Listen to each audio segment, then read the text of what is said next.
Entonces, vamos resumiendo. Tenemos capas por capas, piel, tenemos fascia superficial dentro de lo que es el tejido adiposo o tela subcutánea, ¿cierto? Antes de que comiencen los músculos tenemos la fascia profunda, luego el plano músculo aponeurótico, y esto es básicamente porque tenemos tres músculos de la región anterolateral de esta cavidad abdominopélvica, que está formada por el oblicuo externo, oblicuo interno y transverso del abdomen, desde externo a interno, con sus propias aponeurosis que están en este caso, no siempre, recién dije siempre, no es siempre, depende a la altura que se esté realizando este corte transversal, ¿ya? Pero si este corte está realizado sobre la línea arqueada, que ya lo vamos a ver más adelante, vamos a ver que las aponeurosis rodean anterior como posterior al músculo recto del abdomen, o sea, lo tienen bien protegido por adelante y por atrás, ¿ya? Y cuando estas aponeurosis se entrecruzan en la línea media hacia el lado derecho y hacia el lado izquierdo, van a formar lo que se conoce como línea alba, ya en esta zona que me separa el recto del abdomen en un lado o en una columna derecha con una columna izquierda.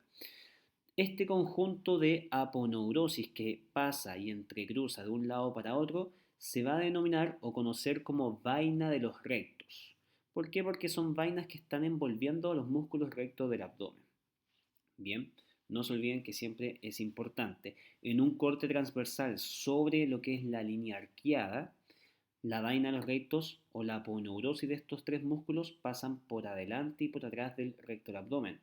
Pero en un corte transversal bajo la línea arqueada, todas las aponeurosis, ya sea del oblicuo externo, oblicuo interno y transverso del abdomen, van a pasar por adelante del músculo recto del abdomen. Bien, por ende, el recto del abdomen ya no va a estar protegido atrás por las aponeurosis o vaina de los rectos en un corte bajo la línea arqueada, sino que va a estar en contacto con lo que es la siguiente capa que está acá en café, que es la fascia transversa, ¿ya? Luego en amarillo tenemos lo que es el tejido extraperitoneal y finalmente vemos lo que es acá en esta capa el peritoneo parietal, ¿ya? Acuérdense que los pulmones tenían una capa, una serosa, que era la pleura, que los envolvía y los protegía, que tenía dos capas, una parietal y visceral. El corazón tenía una serosa, bien, que es el pericardio había una capa visceral y una parietal.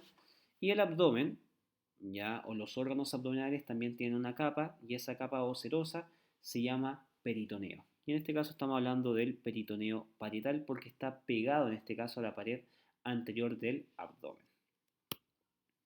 ¿Ya? ¿Qué es lo que pasó acá? Importante.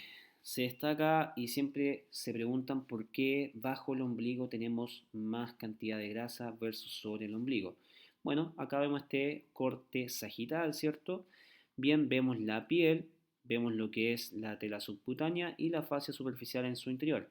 Fíjense que bajo la altura del ombligo, o más bien sobre la altura del ombligo, yo tengo el tejido eh, grasa en el fondo de la subcutánea con su fascia superficial, pero fíjense que bajo la altura del ombligo, esta fascia superficial se divide en dos capas de grasa. Ya antiguamente se llamaba la fascia de Camper y la fascia de Scarpa. ¿Ya? Es en el fondo una fascia más adiposa y una fascia más membranosa, cosa que sobre el ombligo no existen esas dos capas. Por ende, anatómicamente, tanto sexo masculino como femenino, tenemos más tejido adiposo bajo la altura del ombligo y también mayor espacio donde se pueda acumular esa grasa. Bien, entonces tenemos los músculos recto del abdomen, en el fondo es uno solo, pero que está separado por la línea alba en una recto abdominal del lado derecho con el del lado izquierdo, que van a estar cubiertos por estas vainas o conjunto de aponeurosis que se denomina vaina de los rectos, y tenemos los músculos también denominados anchos del abdomen o anterolaterales, oblicuo externo, oblicuo interno de uno y otro lado, transverso al abdomen de un y otro lado.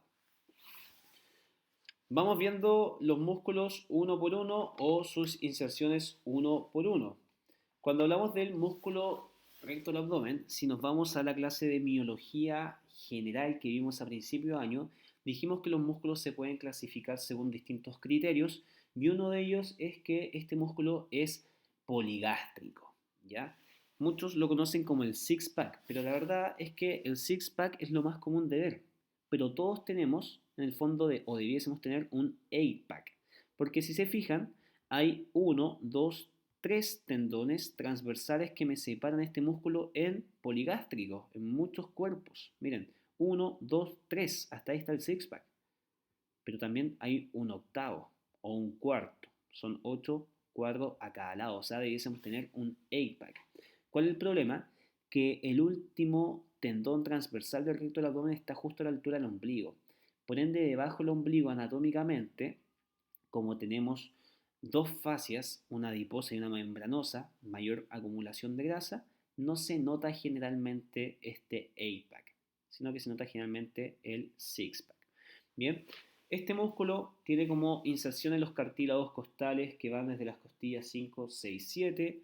También se agarra acá del proceso chifoides. Bien, se une al contralateral, es decir, del lado derecho se une al lado izquierdo a través de esta línea alba que dijimos que se produce por el entrecruzamiento, ¿cierto?, de las aponeurosis de estos músculos anterolaterales o vaina de los rectos. Bien, entonces finalmente llega o se inserta inferiormente lo que es el tubérculo del pubis.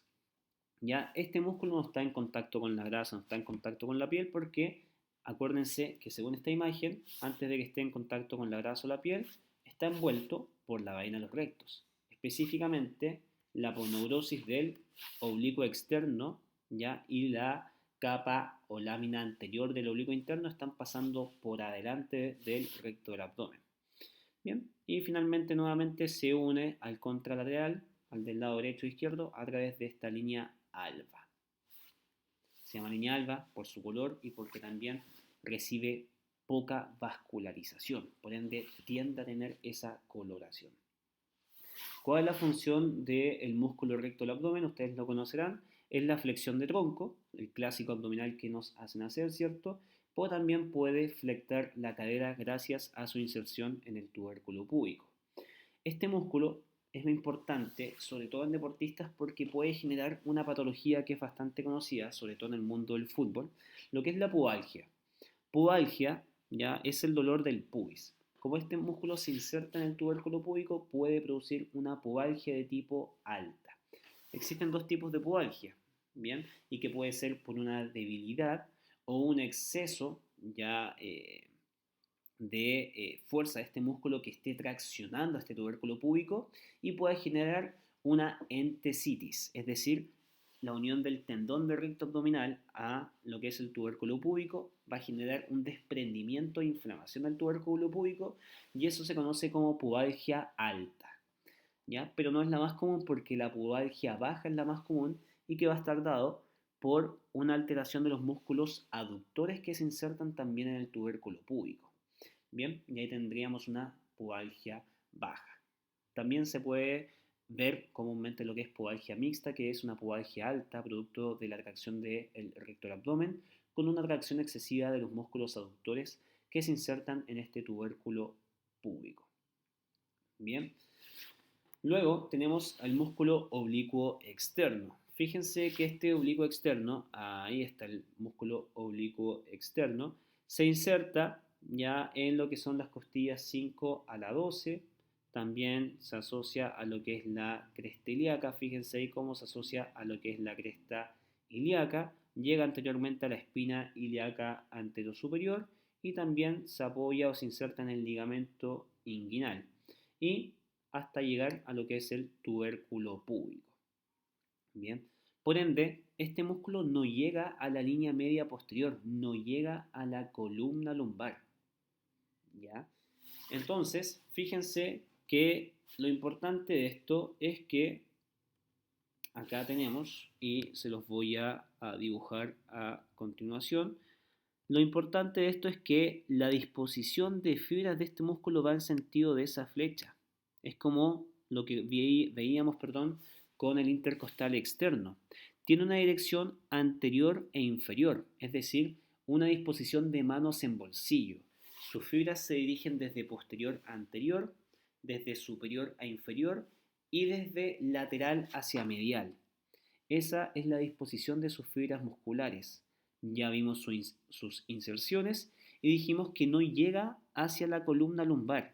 Y como no se inserta en la columna lumbar, su función no va a ser estabilizar la columna lumbar, sino que su función, si se contrae el oblicuo externo de forma unilateral, va a ser lo que es la rotación contralateral de tronco. Es decir, si se contrae el oblicuo externo del lado derecho, va a producir una rotación de tronco hacia el lado izquierdo.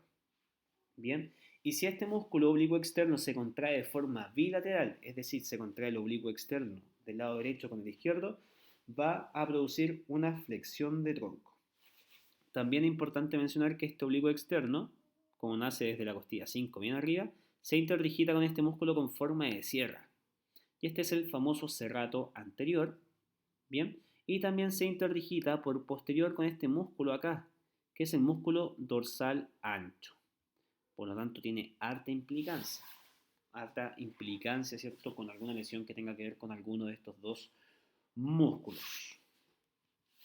El oblicuo interno ya tiene su inserción en lo que es el reborde costal, va desde específicamente las costillas 10 a 12, también se inserta en la cresta ilíaca como lo hacía el oblicuo externo, espina ilíaca anterosuperior, ligamento inguinal y tubérculo púbico.